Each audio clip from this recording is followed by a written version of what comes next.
What up, everyone? We're back with server update number 2, and we're gonna just jump straight into it.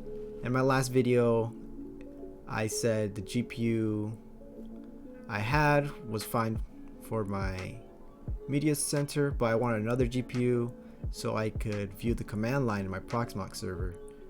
And I bought this Zotac 710, 1 gigabyte. But a problem I was having is I needed to blacklist the NVIDIA drivers. So if I blacklisted the NVIDIA drivers, that would blacklist both my cards, not one. And I was having issues with that. So this did not work. I had to push this to the side. And then I came across this, and it looked like it was the only one. It's the 2270 by AMD.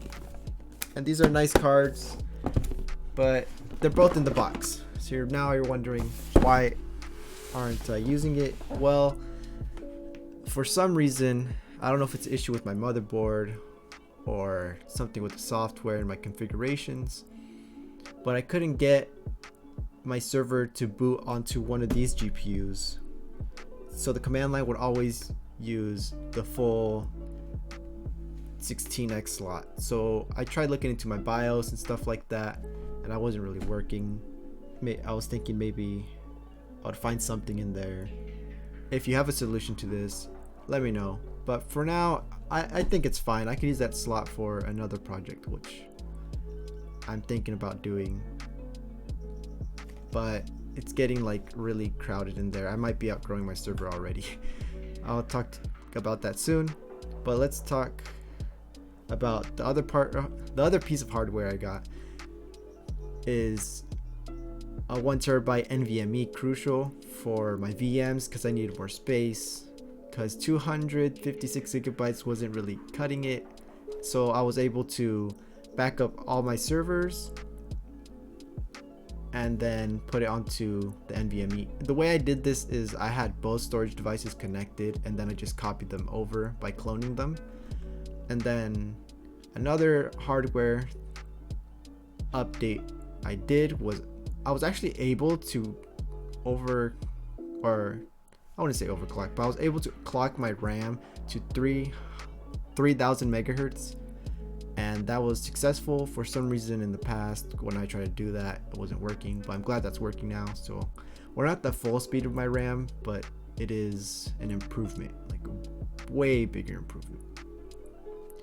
And although I didn't get these GPUs to work the way I wanted to, I still was able to pass through my GPU to my virtual machine for Jellyfin, and this allows my CPU to be used up less, and the GPU takes care of the heavy loads for transcoding, well, whatever, on Jellyfin.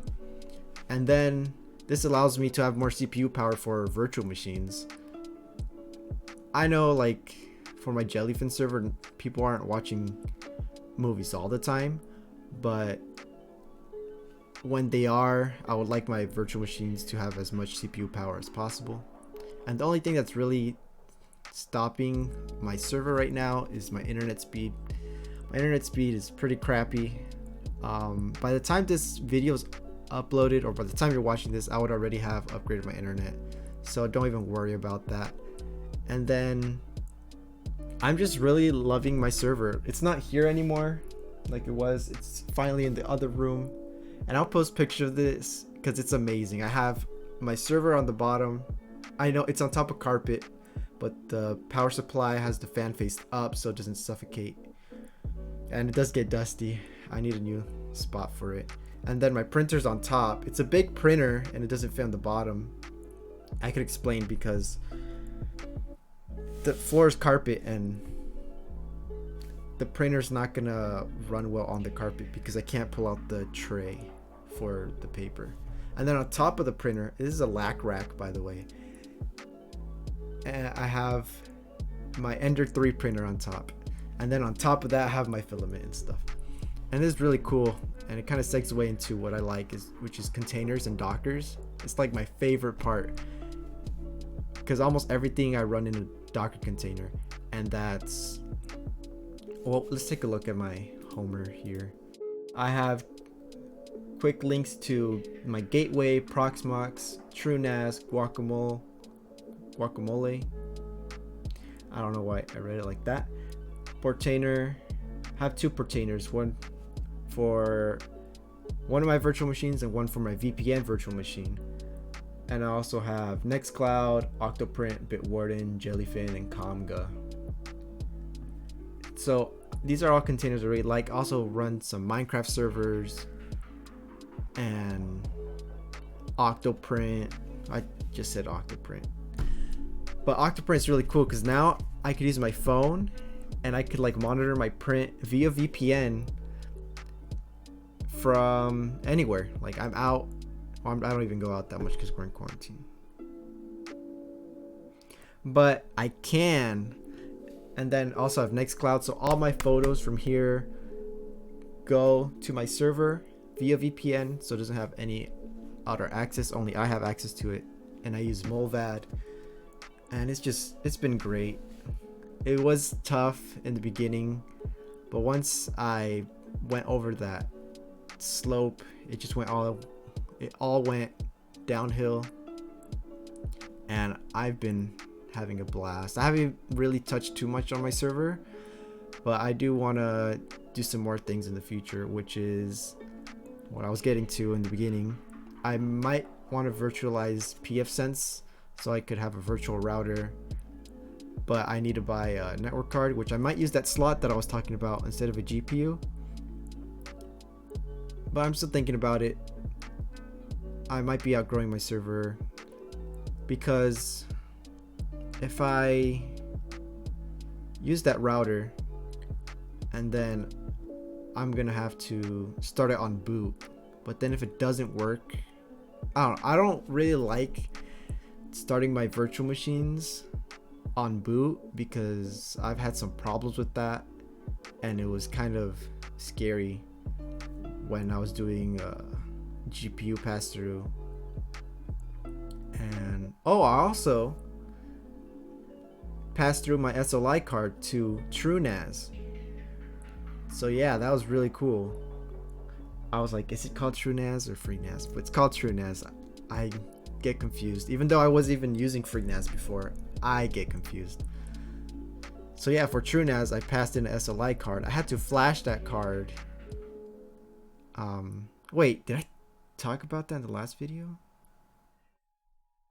And I also bought an H310 SLI card. It's the Dell one, and then I had to flash the firmware on it, which wasn't too bad. There's some pretty good YouTube videos on how to do that. Anyways, I would have some problems when I would start on boot, and it's fine now. Oi.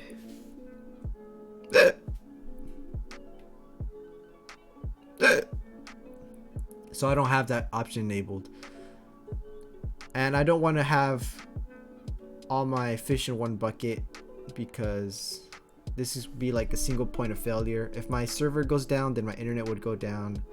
So I'd probably have to have 2 routers, which is my hardware router and a virtual router, which would use the network card for the WAN and LAN ports. And I believe that's about it for my update. I mean, everything's been going well. I've learned a lot. I've broken a lot of things, fixed a lot of things.